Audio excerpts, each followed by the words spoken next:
Muy buenos días. Damos inicio a la sesión científica del día de hoy con el título Relevancia de la farmacovigilancia en la atención multidisciplinaria hospitalaria.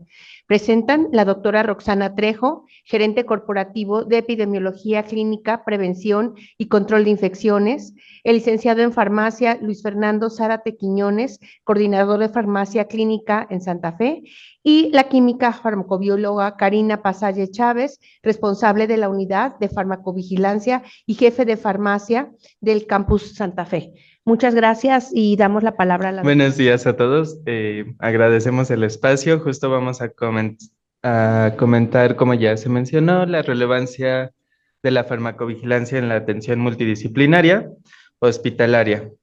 Y esto es debido a la importancia que tienen no solo a nivel institucional, sino nacional e internacional.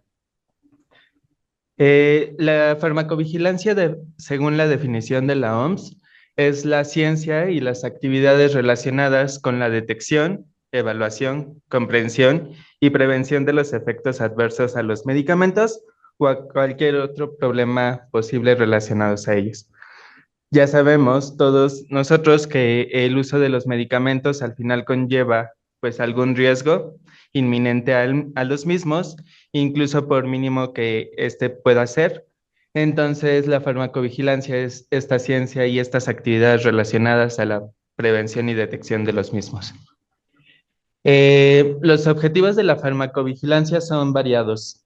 Tenemos desde el uso racional y seguro de los mismos, que va muy enfocado a lo que es la definición antes comentada por la OMS, la evaluación y comunicación de riesgos y beneficios de los medicamentos comercializados, así como la educación e información a pacientes, y no solo a pacientes, sino también entre nosotros como profesionales de la salud. Esto es a través de una serie de actividades, de las cuales la principal es la detección temprana de reacciones adversas e interacciones desconocidas hasta el momento.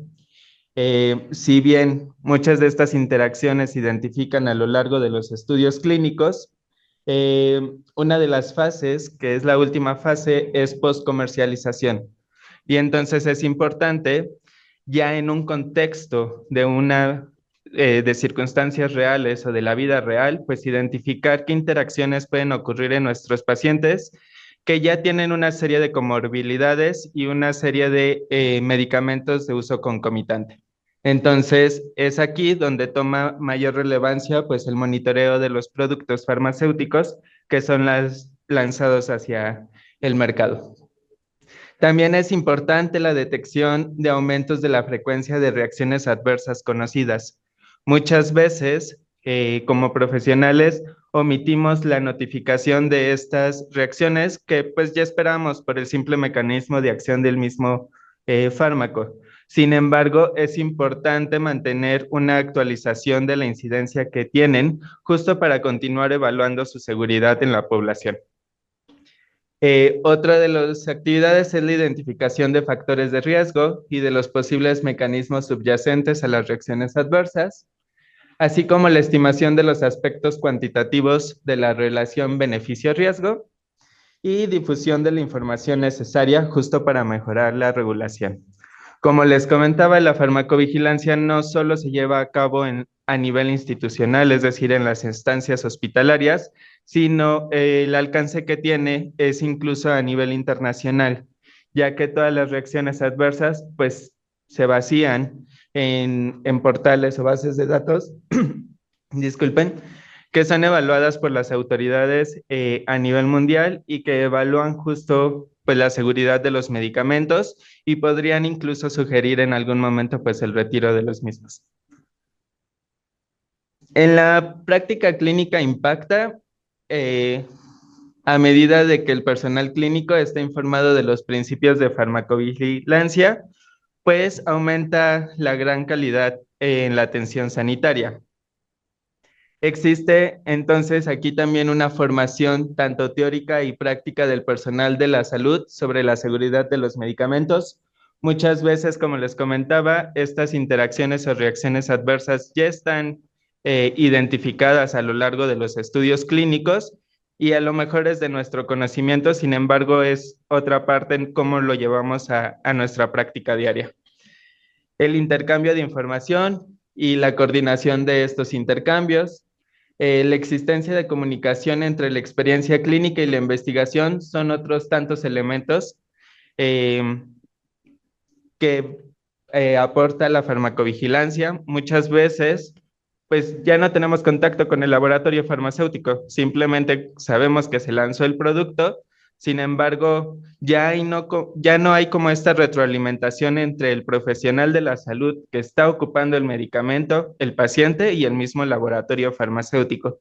Entonces, este intercambio de comunicación sobre la experiencia que se va teniendo, pues va mejorando el perfil de seguridad de los medicamentos en beneficio, pues al final de nuestros pacientes y de la población. En este sentido, pues la circulación y el intercambio sistemáticos de información, pues colocan a la farmacovigilancia al final en una posición idónea para descubrir, pues fisuras en nuestro propio conocimiento acerca de la seguridad y de los medicamentos y su posicionamiento en la salud de los pacientes. Vamos a pasar posteriormente al reporte de casos de farmacovigilancia.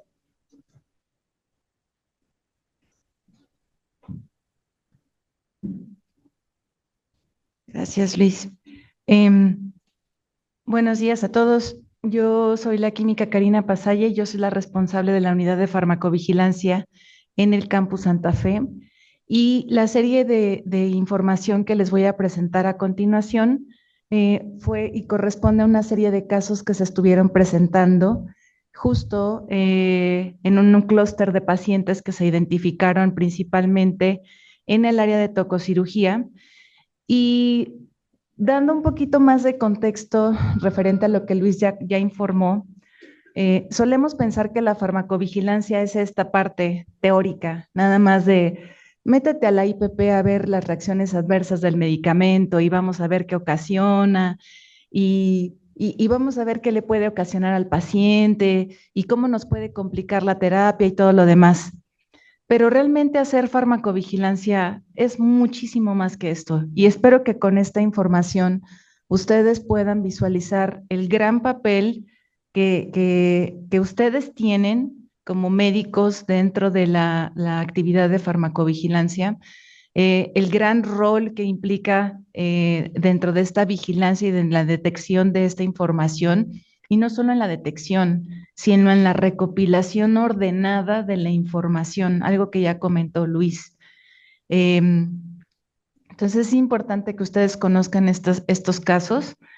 También solemos pensar que, bueno, ¿y a quién le notifico la farmacovigilancia? Es un rollo de información ahí nada más que está pasando y ¿qué hago con esa información?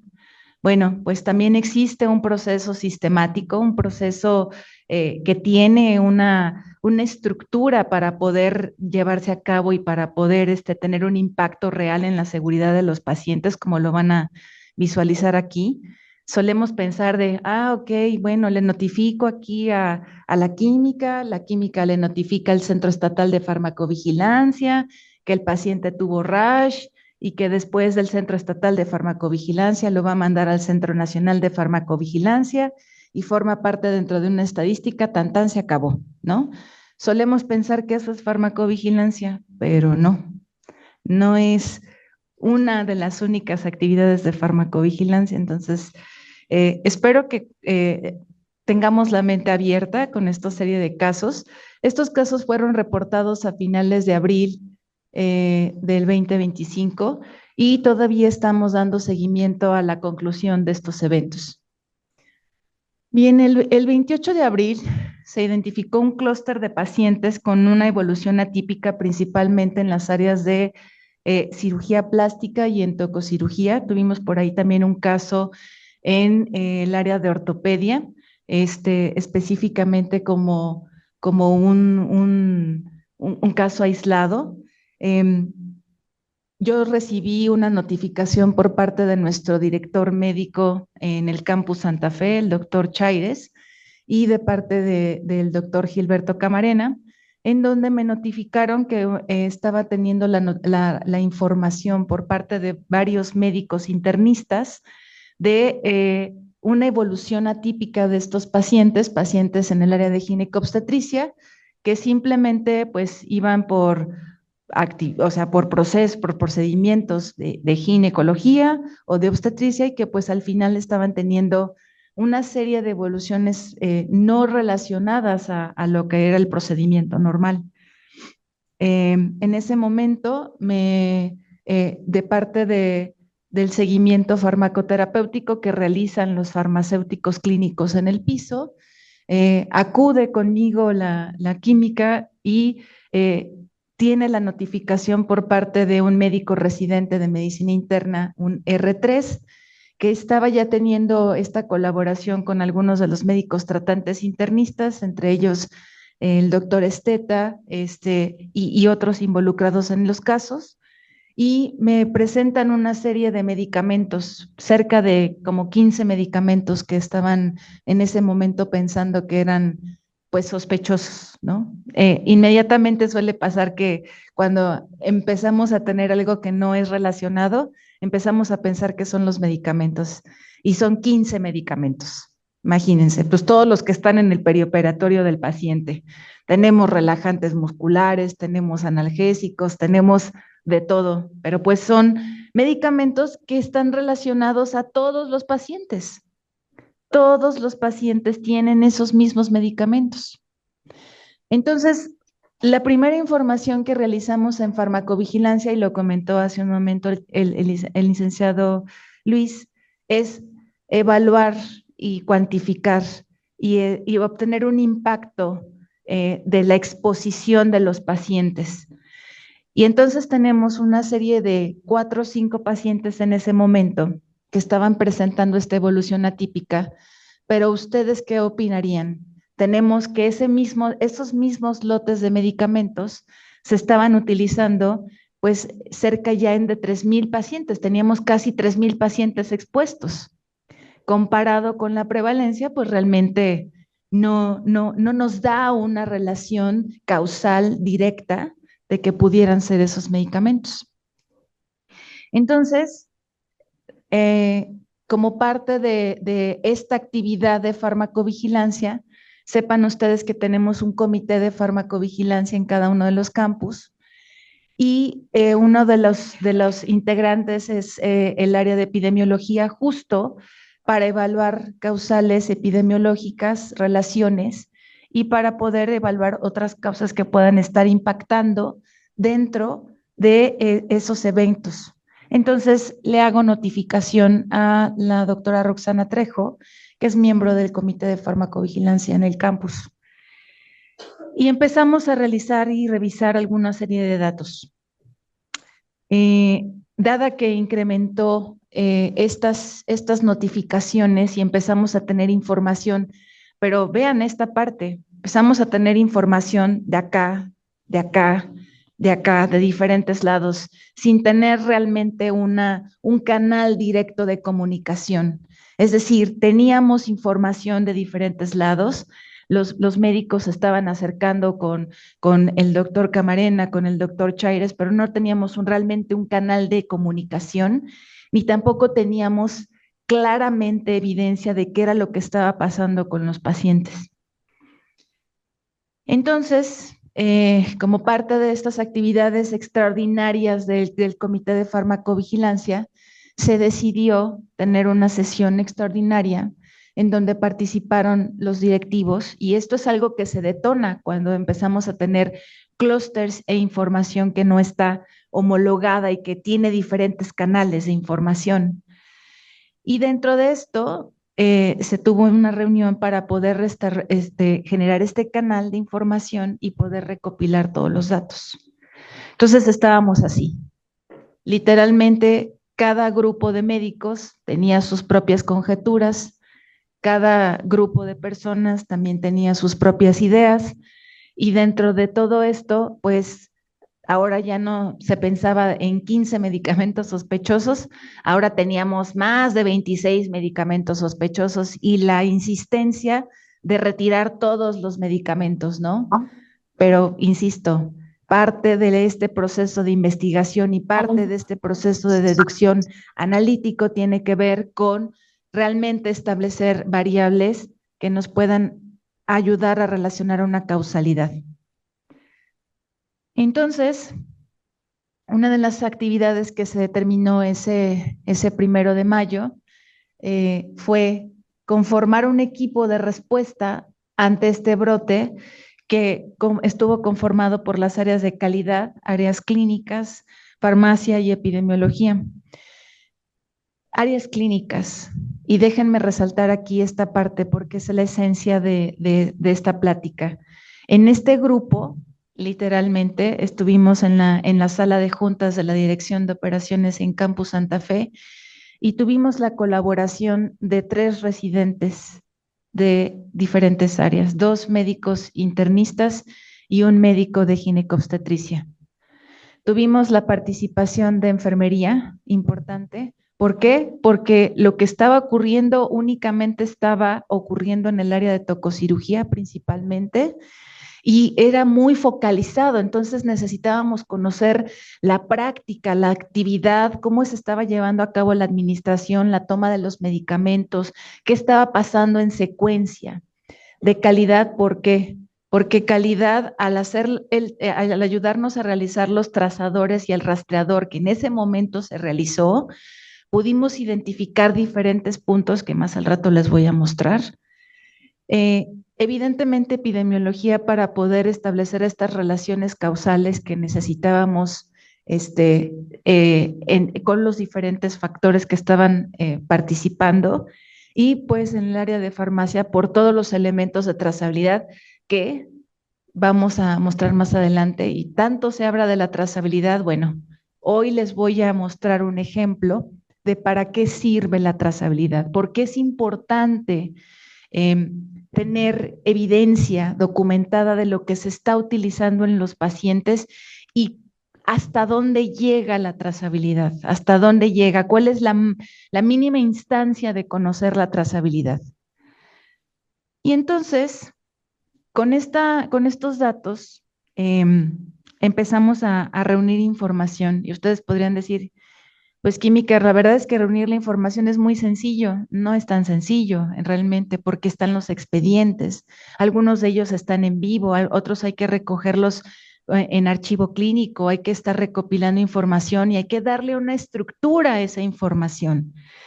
Y entonces a partir de ese conjunto de datos, pudimos establecer con el apoyo de la Unidad de Vigilancia Epidemiológica, la definición de lo que era nuestro caso sospechoso. Eran pacientes que estaban presentando un cambio de coloración en la orina en el periodo postquirúrgico, y ese cambio de coloración de orina principalmente se estaba manifestando por hematuria, era hematuria franca, pero esa hematuria era transitoria y resolvía una vez que se salía del transoperatorio.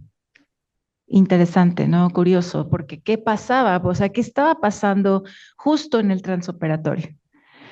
Y el caso confirmado, una vez que se tuvo toda la información, fue todos aquellos pacientes en el transoperatorio inmediato que presentaban no solo cambios de coloración en la orina, pero que también se estaba demostrando una hemólisis intravascular y o lesión renal aguda con pruebas de laboratorio ya definidas que involucraban cambios en las pruebas de funcionamiento hepático, EGO, hemoglobina libre, mioglobina y DHL. Entonces, pues bueno, estas fueron nuestras primeras hipótesis para seguir y para confirmar a todos estos tipos de pacientes. Aquí les muestro parte de esta información que estuvimos recopilando con el apoyo de las áreas clínicas, con el apoyo de los médicos residentes que estuvieron trabajando con nosotros esos días. Particularmente la jefa Rosario en el área de tococirugía nos ayudó muchísimo porque estuvo realizando no solo el trazador con calidad, sino también estuvo apoyando a contestar las preguntas en cuanto a cómo se estaban utilizando y dónde se tomaban los medicamentos. Eso era algo muy importante.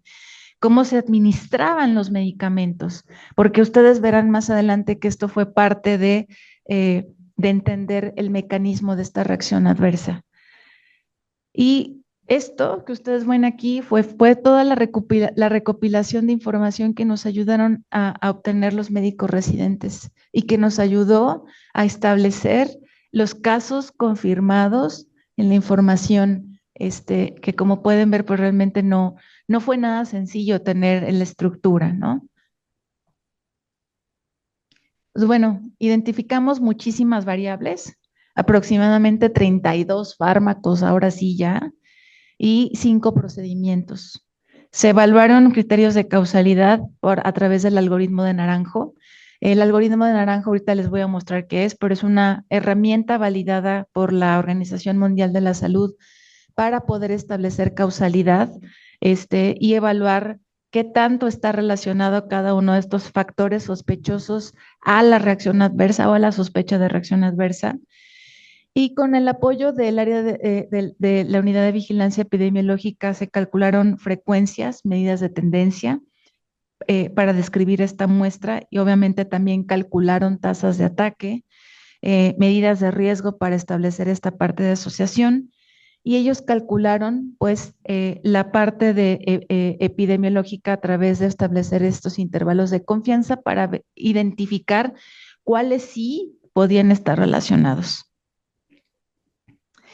Finalmente, pues ustedes pueden ver aquí, esto fue lo que nosotros confirmamos de todo lo que estuvimos realizando, confirmamos 13 casos sospechosos, al final nos quedamos con 10 casos confirmados, la mayor parte de ellos fueron en tococirugía y estuvieron concentrados de esta manera, ¿no? Interesante entender. ¿Y cómo saber que de esta manera? Porque tuvimos la información a posteriori, cuando los médicos tratantes se enteraron de que estábamos haciendo esta revisión, de repente saltaron y dijeron, ¿qué creen? Yo tuve por ahí un caso que se presentó casi al principio del mes. Y nuevamente, regresamos a esta parte de notificación oportuna a través del canal correcto. Fíjense qué hubiera pasado de manera importante o de manera interesante si hubiéramos tenido esta notificación en este momento. Posiblemente a lo mejor estos no hubieran pasado. No lo sabemos. Estos fueron los resultados. Dentro de todos los procedimientos se identificó que pues la mayor parte de nuestros pacientes habían tenido cirugías previas, que todos ellos en el área, para canalizarlos, tuvieron la aplicación, la administración de solución Hartmann. Y no solo eso, aquí viene algo muy interesante, y en esto nos ayudó muchísimo el área de enfermería. Nos ayudó a entender, porque los médicos no estaban en ese momento, estaban en sus procedimientos, nos ayudaron a entender porque era algo que no lo comprendían en ese momento todos los que estábamos ahí participando, que con la solución Hartmann era con la que ayudaban a administrar y a barrer y a diluir todos los medicamentos que estaban pasándose en ese momento. Entonces, esto ayudó a encender un foquito, hemólisis. Y se empezaba a pensar en el diluyente de los medicamentos, ¿no? Y se empezaba a pensar en qué en gran cantidad puede ocasionar hemólisis intravascular a tal grado, ¿no? Y decían, bueno, es que los antibióticos tienen su diluyente. Sí, pero estamos hablando de 2 mililitros. Estamos hablando de cantidades muy pequeñitas y para ocasionar una hemólisis se necesita la administración de una mayor cantidad de solución y se necesita un descenso muy considerable en la osmolaridad para que entonces realmente sí pueda ocasionar una hemólisis. Entonces, bueno, fueron todos estos factores y aquí están todos los sospechosos y aquí está todo lo que se calculó. Y dentro de todo lo que calculó la unidad de vigilancia epidemiológica, pues se encontraron mayores probabilidades en la solución Hartmann, en el medicamento omeprazol, en el ácido tranexámico, principalmente, ¿no? Pero pues el ácido tranexámico y el omeprazol se descartaban porque pues no estuvo administrado en todos los pacientes. Y entonces nos quedaba la solución Hartmann. Esta es la herramienta del algoritmo de Naranjo. Son estas preguntas y ustedes pueden decir, ay, química, ¿cómo es que estas preguntas es una herramienta validada por la OMS para poder establecer causalidad? Bueno, cada pregunta ofrece una investigación previa. Por ejemplo, esta pregunta no solamente es decir sí o no se sabe, ¿no? Es revisar la IPP, es revisar los casos reportados, es revisar la evidencia en la literatura, bajo qué condiciones, etcétera, etcétera. Y de ahí obtenemos una puntuación. Y aquí está la puntuación de cada uno de todos los medicamentos sospechosos. Y de todos los medicamentos sospechosos, o sorpresa, la mayor parte de ellos para ocasionar hemólisis tenía que tener nuestros pacientes factores genéticos, tenían que tener otra serie de factores que no tenían, no presentaban, no los tenían. Y el único que tenía por mecanismo de acción la plausibilidad de ocasionar hemólisis era la solución Hartmann, ¿sí? Por hiposmolaridad. Entonces, tuvimos una sesión para presentar estos resultados al comité de farmacovigilancia, a nuestro director del comité, a nuestro presidente del comité de farmacovigilancia, que en el hospital es el doctor Juvenal Franco, y el doctor Franco solicitó que se hiciera un análisis de las soluciones. ¿Y esto por qué fue posible? Porque justo el día 1 de mayo, ante esta notificación ya estructurada de parte de los casos, se les informó a los médicos tratantes de que si tenían o presentaban o visualizaban algún cambio de la coloración de orina, como fue la definición que se determinó, entonces notificaran, y tuvimos por ahí un médico ginecólogo que hizo la notificación. No le había aplicado otra cosa al paciente más que la solución Hartmann y el bloqueo, e inmediatamente empezó a presentarse el cambio en la coloración.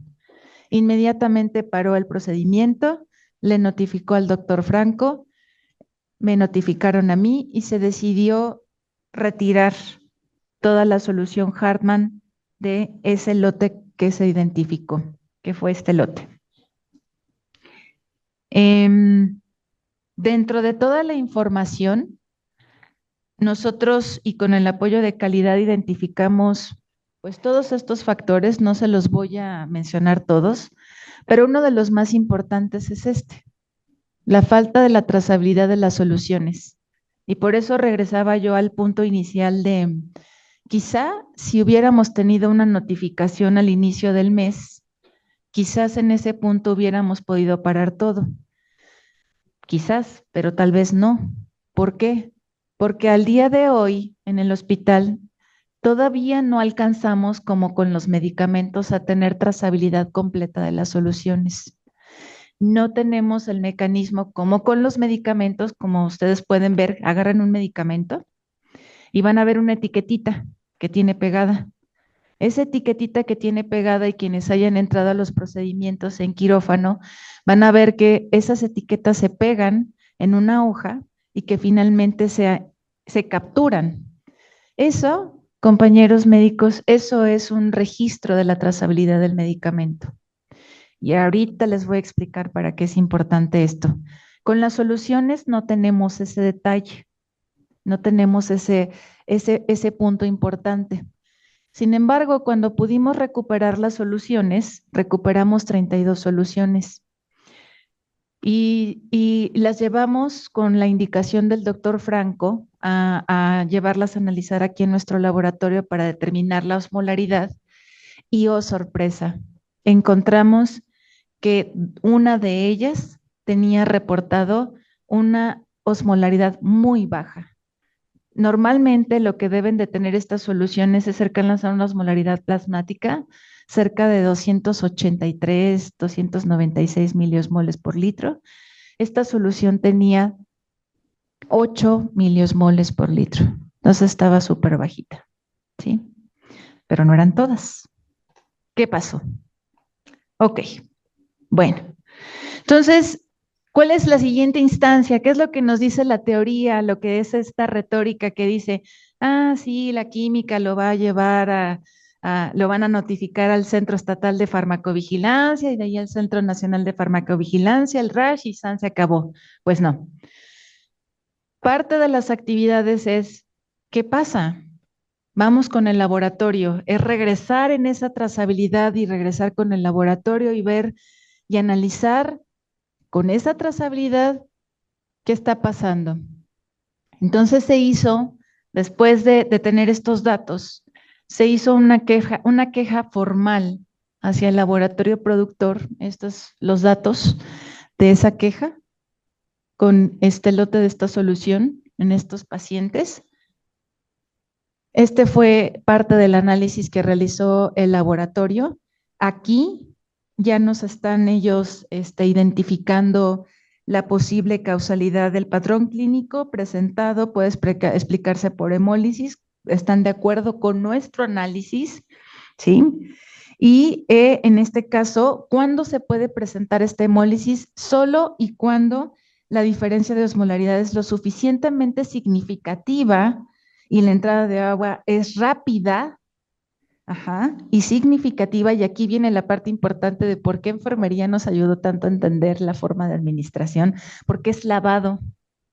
Y la solución Hartmann pasa, y para quienes no lo saben, en el área de tococirugía, normalmente pasa casi a 125 mililitros por hora.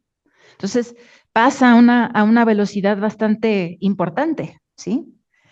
Y entonces, en ese caso, la membrana celular pues no aguanta el golpe y la presión interna se va a romper y entonces va a liberar el contenido, el contenido y principalmente es la hemoglobina, y entonces aquí es donde se manifiesta la hemólisis. Ustedes se preguntarán, ¿por qué transitorio? Ah, pues porque después de que ya salen de recuperación ya no les vuelven a poner Hartmann. Y entonces las pacientes ya, de hecho, la evolución en el área es tratar de quitarles lo más rápidamente soluciones y entonces ya transitar a la vía oral. Por eso es transitorio. Pero obviamente hubo pacientes que sí requirieron mayor trato. Ahora bien, ¿qué pasó con esa trazabilidad? Bueno, cuando nosotros pudimos recuperar el lote y se las dimos todas al laboratorio, ellos tienen que regresar a revisar todos sus certificados, todo su proceso de producción. Y ellos nos compartieron todo y nos dijeron, miren, regresamos a nuestro proceso, ese lote, y gracias por haberlo recuperado, pudimos identificar que dentro de nuestra información, pues sí cumplían. O sea, aquí ustedes pueden ver que nuestro certificado de análisis, pues sí cumplía, entonces por eso nosotros liberamos el lote. Pero revisaron todos los pasos hacia atrás. Revisan primero el certificado de análisis del lote de liberación.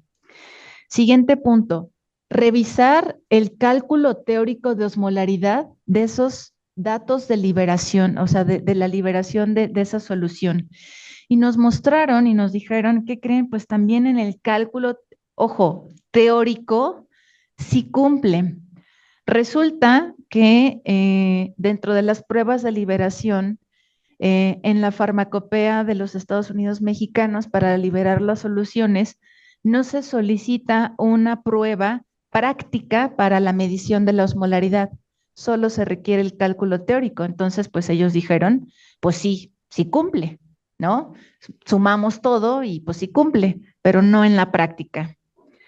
Entonces, revisaron los componentes y los analitos hacia atrás de este lote. Ojo, vuelvo aquí está la trazabilidad, aquí está el por qué es importante conocer el lote y por qué es importante saber en qué momento regresó y en qué momento vino. De ese lote, específicamente, aquí está la composición que ellos determinaron. Y volvieron a revisar todas sus pruebas y todo lo demás, y revisaron y vieron que ese lote que estuvo en sospecha, solo nos lo habían entregado aquí al hospital. Aquí está. recuperamos o recuperaron 1,878 piezas, de las cuales nosotros entregamos 30 piezas y aquí estaba el total de su lote. A ese nivel nos sirve entender la trazabilidad. Si nosotros no hubiéramos podido recuperar todas las piezas, si nosotros no hubiéramos podido aportar el lote, ellos no hubieran podido saber esto y entonces así es como se detonan los recalls, así es como se detona el proceso en donde la industria dice, no sabemos ni de dónde está, regrese. Todo, y entonces avisemos a regresar, a que todo el mundo lo tenga en contención y revisemos y regresemos todo lo que se tenga. De las muestras que nosotros les enviamos, ¿qué creen? Que efectivamente sí encontraron lo mismo. Encontraron que de todas esas, hubo 5 que no cumplieron y que sí tenían datos de hiposmolaridad medida, no teórica, medida ya tal cual en proceso práctico. Y entonces se identificó que efectivamente hubo bolsas que tenían datos de hiposmolaridad. Ahora, nuevamente, ¿para qué me sirve tener todo esto? ¿Cómo llego a la causa raíz de todo esto? Entender que solamente no fueron todas las bolsas, entender que fueron solo las bolsas, entender que solo fue ese lote y que solamente habíamos tenido en total, sumemos 10 casos en el hospital más estas bolsas, en total 15. Bueno, llegó hasta este detalle. Pudo llevar al laboratorio a entender en el proceso de producción dónde estuvo el detalle. Resulta que esta máquina, imagínense que esta es la máquina de producción de estas bolsas, solo de las bolsas. Es una máquina que opera manualmente y tiene un reactor en donde aquí se realiza toda la mezcla de la solución, se integran todos los analitos. Y pues tiene un proceso de mezclado, homogenización y pasa por diferentes filtros. Sin embargo, el llenado de las bolsas tiene que ser a través de estas pequeñas tomas, que en total en la máquina son 16 tomas. Cada que hay un proceso de cambio de lote, en la industria farmacéutica hay un concepto que se llama despeje de línea. Eso ocurre en todos lados, sea oral, sea inyectable, sea oftálmico, sea lo que sea. ¿Qué significa para nosotros farmacéuticos el argot despeje de línea? Significa limpia todo, lava, sanitiza y sigue con el siguiente lote. Eso significa despeje de línea. En el caso de los inyectables, ¿con qué creen que hacen el despeje de línea? ¿Con qué creen que lavan? Con agua. Con agua estéril. Entonces ya se imaginan qué fue lo que pasó. Para poder lavar, se necesitan tirar en esta máquina más de 200 litros de agua estéril y se necesita garantizar que efectivamente se tiraron esos 200 litros, porque si no se garantiza que se tiraron esos 200 litros, se quedan en estas tomas. Y entonces ahí está. Ahí está porque nuestras soluciones, nuestras 16 soluciones tuvieron agua. Porque no se tiraron los 200 litros. Entonces, bueno, el laboratorio ya nos compartió sus acciones de mejora y todo el proceso que va a estar realizando y las mediciones que van a estar realizando para poder garantizar esta parte. Pero yo nuevamente quiero centrar la parte, quiero centrar en las conclusiones a entender esto. ¿Qué hubiera pasado si hubiéramos tenido notificaciones tempranas?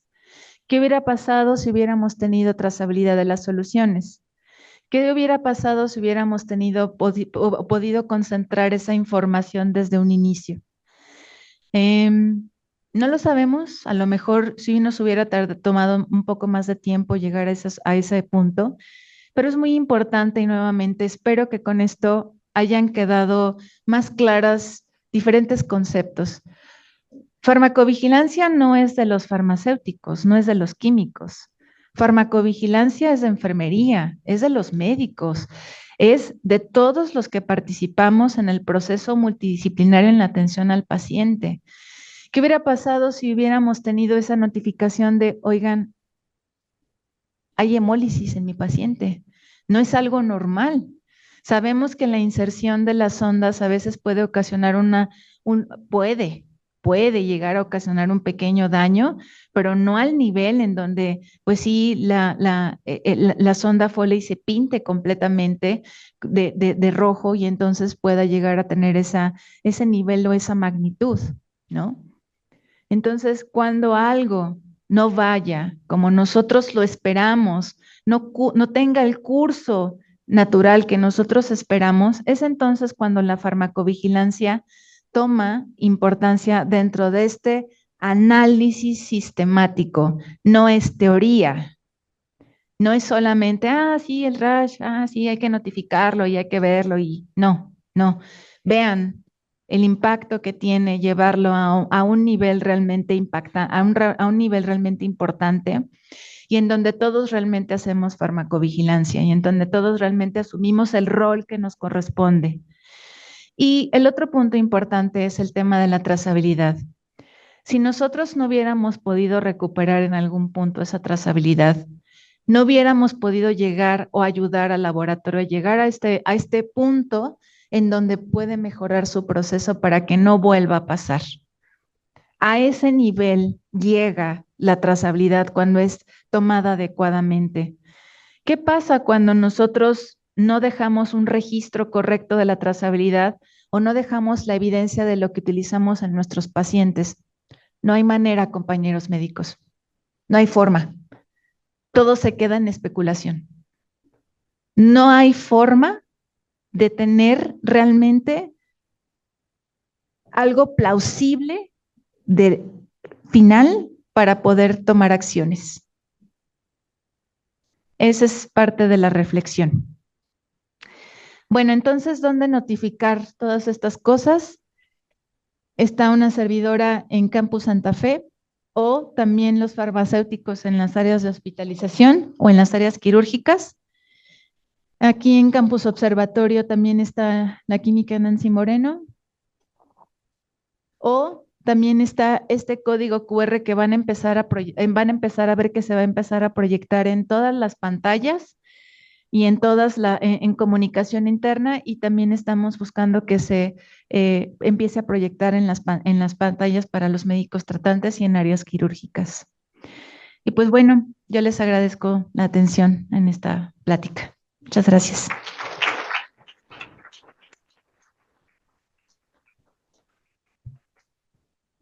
Muchas gracias, Cari. Pregunta? Sí, gracias, Cari. Muy interesante. Entonces, abrimos el foro a preguntas, Observatorio o Santa Fe. Me parece que aquí, que es un caso muy importante y aplicado, por ejemplo, a la parte de pediatría, en lo que se refiere a vacunas, en muchas ocasiones no existe la acuciosidad de cada vacuna, colocar el lote y la fecha de caducidad. Nosotros hemos tenido recalls a través del tiempo por diferentes situaciones y nuestras vacunas son internacionales. Entonces, en el momento que sale un recall en una vacuna, el que dice que hubo tal evento adverso que fue reportado, muchas veces no tenemos la forma de identificar que sí, las vacunas que nosotros aplicamos entraron en ese grupo en el que se presentó un efecto adverso. Entonces, esa acuciosidad o ese punto de, por lo menos a la parte pediátrica en el día a día, de revisar que estén los datos de los lotes y la fecha de caducidad, en nuestros niños también es súper importante, ¿no? Aplicado a esta situación que se acaba de presentar. Sí, justo, doctora Chirino, cuando se presentan datos de no conformidad o datos relacionados también a las vacunas, pudiera parecer que es un proceso muy controlado, pero como todos, realmente ya lo acaban de visualizar. Nunca nos había pasado en el caso de las bolsas que habíamos tenido una situación así. Y puede ser que haya pérdida de la estabilidad, de la esterilidad por el sellado. Puede ser que pueda haber algún otro compromiso. Entonces, definitivamente dejar la evidencia de esa trazabilidad es sumamente importante. No sé si tengan alguna pregunta. Sí, doctor, adelante. Hola, buenos días. Quería hacer, bueno, algunas preguntas. Digo, finalmente se ve que se hizo un esfuerzo de investigación, pues bastante robusto, que se involucraron a todas las áreas involucradas, pero hay cosas que a mí como clínico me generan mucha duda, ¿no? Si se está atribuyendo el efecto de la hemólisis a esta baja súbita de osmolaridad, les digo, yo estoy pensando desde el punto de vista clínico, ¿no? ¿Por qué no hubo otras manifestaciones? ¿Por qué no hubo convulsiones? ¿No?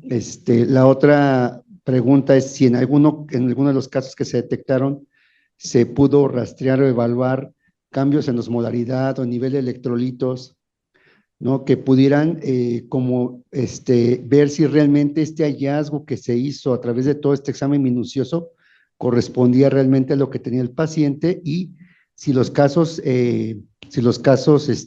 donde hubo la reacción adversa fueron como seguidos y hacer una evaluación si tenían déficit de 6-fosfato de deshidrogenasa, porque hay veces que cosas tan pequeñitas como periodos de hipoxemia que pueden ocurrir durante un evento transquirúrgico pudieron haber ocurrido. O sea, como les digo, se me hace un examen muy exhaustivo. Finalmente se dio con una cosa muy grave, que fue una omisión por parte de la farmacéutica.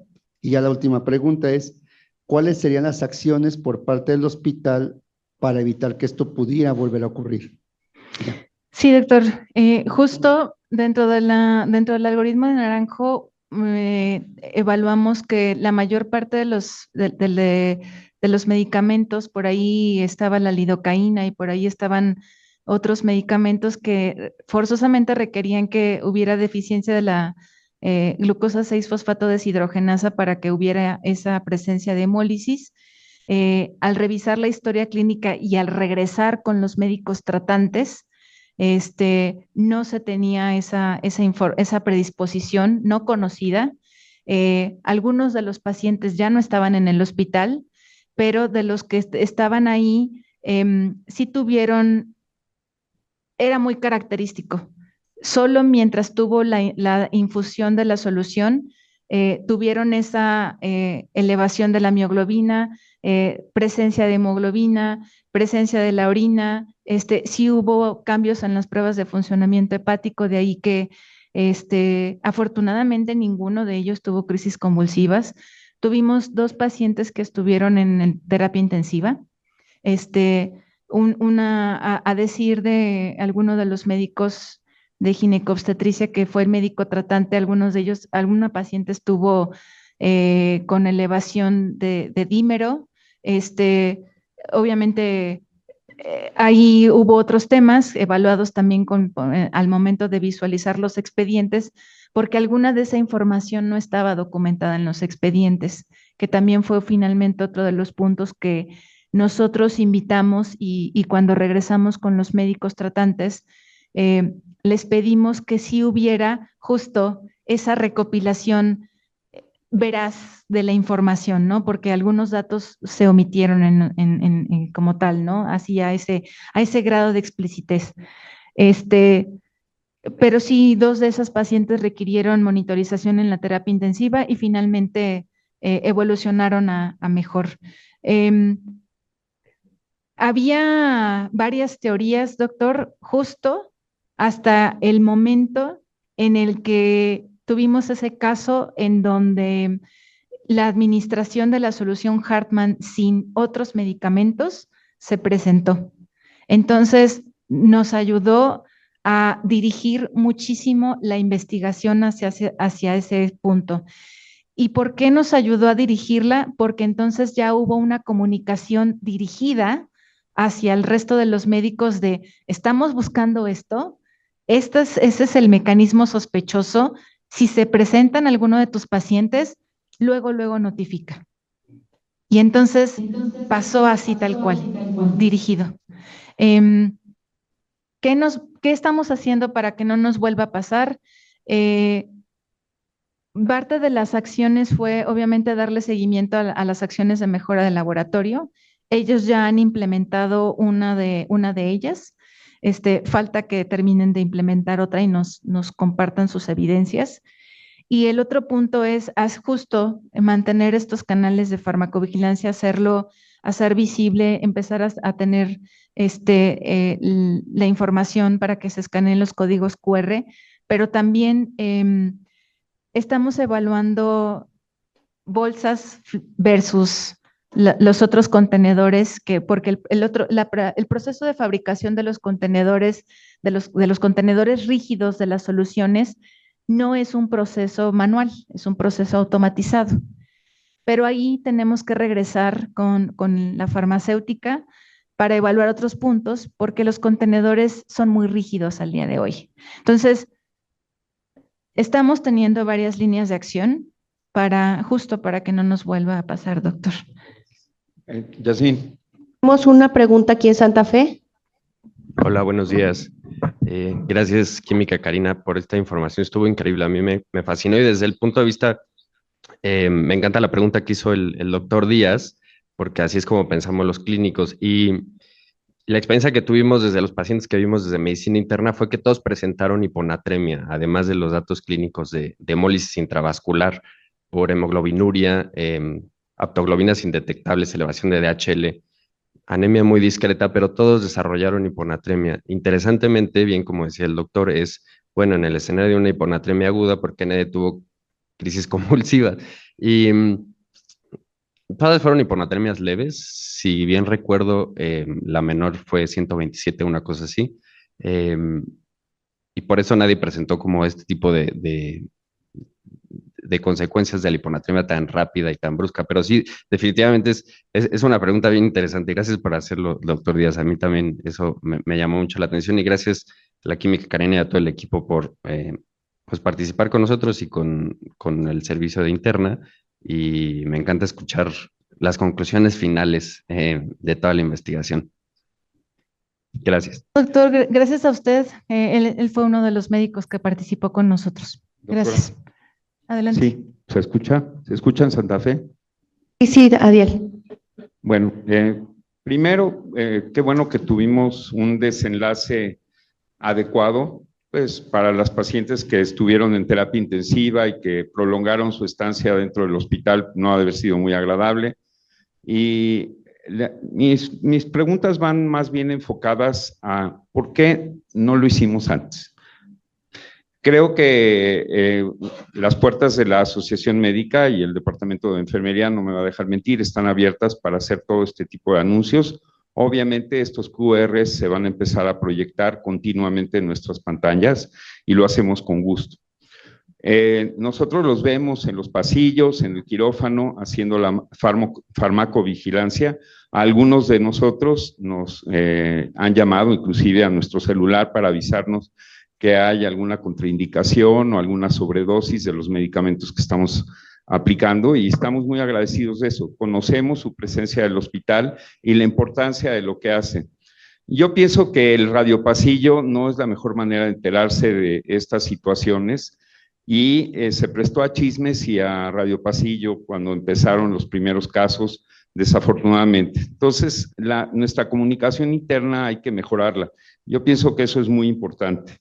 Aprovechando que tengo el micrófono, voy a hacer algunos comentarios que salieron en el chat de parte de la doctora Paulina Seguí. Dice, un trabajo de equipo donde cada uno de nosotros es indispensable para lograr un bien común. Ahora, cada vez que ponga la etiqueta de trazabilidad, ella es anestesióloga, en la hoja de recolección voy a saber que va más allá del cobro. Gracias, Farmacología Interna y Comité de Farmacovigilancia. Muy importante mencionar que pocos hospitales tienen estos departamentos. Gracias, el doctor Bustos, en la administración de medicamentos hay usos y costumbres. ¿Por qué sucedió en un solo centro y mayoritariamente en un solo lugar? Bueno, ya vimos que el lote fue repartido ahí a la TOCO y por eso fue más patente en ese lugar. Correcto. El doctor Richheimer, todo esto causó un enorme gusto a pacientes y al Centro Médico ABC. Yo pienso, ¿quién absorbe sus gastos? Un disgusto, yo pienso que quería poner. Hubo compensación por parte de la farmacéutica Eso sí me gustaría que lo conteste usted, Roberto. Yo te puedo decir que el hospital sí absorbió muchos de los gastos de estos pacientes que estuvieron más tiempo internados e inclusive los de terapia intensiva. Si nos quiere comentar algo acerca de qué sucedió con la farmacéutica. Sí, justo parte de lo que ahorita se está evaluando en el seguimiento con la farmacéutica y se está llevando, pues, ese seguimiento en donde está involucrada la dirección médica, doctor, y está involucrado también, pues, como parte del comité de farmacovigilancia está el área jurídica. Entonces, todavía estamos en la evaluación de la continuidad de las acciones. Y ahí en ese punto involucra mucho esto que comentaba acerca del uso de las bolsas y de los contenedores, porque existe un compromiso real por parte de la farmacéutica para apoyar en todo lo que esté de su parte para hacer esta parte de mejora. Y bueno, estará ya en seguimiento tal cual el área jurídica teniendo esta parte, doctor. Pero tenga por cierto que existe esa combinación y ese compromiso real de establecer esas acciones y esos mecanismos tal cual específicos, ¿no? Bueno, el doctor Contreras desde el principio nos comenta que en lugar de trazabilidad, si no podríamos mencionar en español, rastreabilidad. Bueno, son términos que se ocupan. ¿Algún otro síntoma, si alguno de los clínicos que están aquí o en Santa Fe nos quiere decir que pudieron haber presentado inmediatamente como prurito o alguna reacción cutánea por la administración de una solución hiposmolar? Bueno, pues hay pacientes que se quejan de la solución desde que les ponen la solución y hay pacientes que nunca se quejan aunque traiga alcohol casi. Correcto, sí. Entonces, bueno, Yasmín, si gusta cerrar la sesión, por favor. Sí, pues agradecemos esta realmente sesión tan informativa y tan enriquecedora. Se les van a enviar las cartas de agradecimiento a todos los participantes. Se les recuerda de los cursos que primero la sesión de la semana próxima, tumores de nervio periférico, evaluación y tratamiento. Se les invita también al segundo curso taller de manejo de epistaxis, que va a llevarse a cabo el 23 de julio de este año.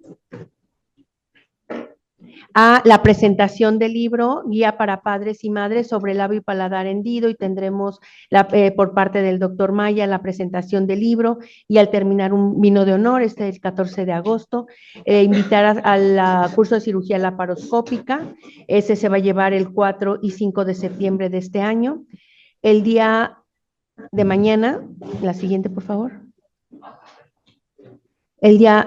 Primero, el octavo curso internacional de reanimación cardiopulmonar en sala de operaciones, en honor y siguiendo la trayectoria del doctor Pastor Luna, quien fue el que inició estos cursos, habiendo quedado su nombre como titular. Y mañana, el día de mañana, va a haber una ponencia sobre el crucero del 1 al 9 de noviembre, donde se van a poder también esclarecer las dudas. Se les invita a participarse el día de mañana a las 7 de la noche por vía Zoom, y la invitación al crucero para que participen. Muchas gracias.